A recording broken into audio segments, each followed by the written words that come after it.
Charles Itagoat, a resident of Busia village in Sekunda, sub-county Busia district, lost his mother to cancer at Mulago National Referral Hospital on Christmas Day, which was a public holiday.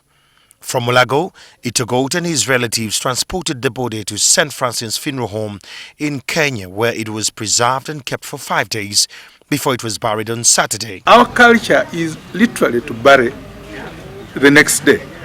Now on the border, this culture has flown in. We have caught up late, whereas we have done funeral services, which is the burial act. We have not done a lot on funeral homes. It is typically a Kenyan culture that when you have lost somebody, you don't put it in your residential house or in your rented house. You take the body to a funeral home, and that's where you handle a lot of things for 1 week, and after that you collect the body and for interment. We visited St. Francis Funeral Home in Kenya. We found more Ugandans picking bodies from the same morgue.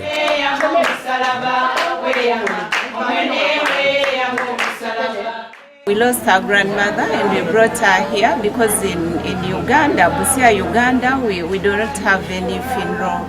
We don't have any mortuary. The facilities are so poor, so we prefer to come here. Bring in places like Busia County Referral Hospital, then Tanaka Hospital, then there is another one called St. Francis, then another one is Alupe. It's where we bring our bodies for preservation. The director of St. Francis Funeral Home in Busia, Kenya, Rosalind Barasa, told NTV Uganda that the number of bodies arriving from Uganda has increased significantly. We have seen an increase and a surge in the numbers from Uganda. Considerably, we're doing almost 50 bodies per month from Uganda. And that is really a huge number compared to the recent months when we first opened. The upsurge is attributed to Ugandans who are beginning to adapt to the culture in Kenya, where bodies are only buried during weekends. They say, apart from the cost of transporting the body to Kenya, the extra charges for keeping and preserving bodies are affordable. First of all, you have to clear with Uganda. After clearing in Uganda, do the clearing in Kenya, and the vehicles, fuel from Uganda to here, it's a little bit costly. The cost of just keeping is manageable because it is like 15 to 20,000 per day.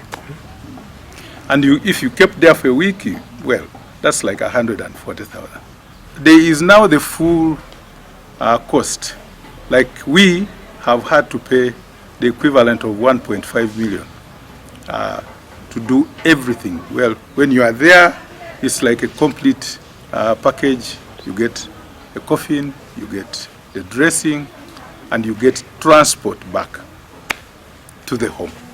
Busia district in Uganda operates 2 mortuaries at Masafu Hospital and at Busia Health Center 4. Busia District Health Officer Dr. Matthias Wawire says the 2 mortuaries are poorly equipped to satisfy public demands. Yes, we have the structures, but within there, a number of things lack, including we require the fridges, even the design itself. These are outdated structures. We visited a mortuary at Masafu Hospital in Busia, Uganda, where we found Fabiano Nyiragango, who had lost a family member at Masafu Hospital. He was disturbed by the poor services at the mortuary. Mortuary ntono katono nnyo abantu bajjudde mulimu abafu bangi abantu basuka 14. The mortuary is too small. More than 14 bodies have been piled on 4 beds. Previously, whenever a person died in Busia, the body would be buried that very day or the following day, which culture is changing. Some people say this means that modern mortuaries where bodies can be stored with dignity should be constructed.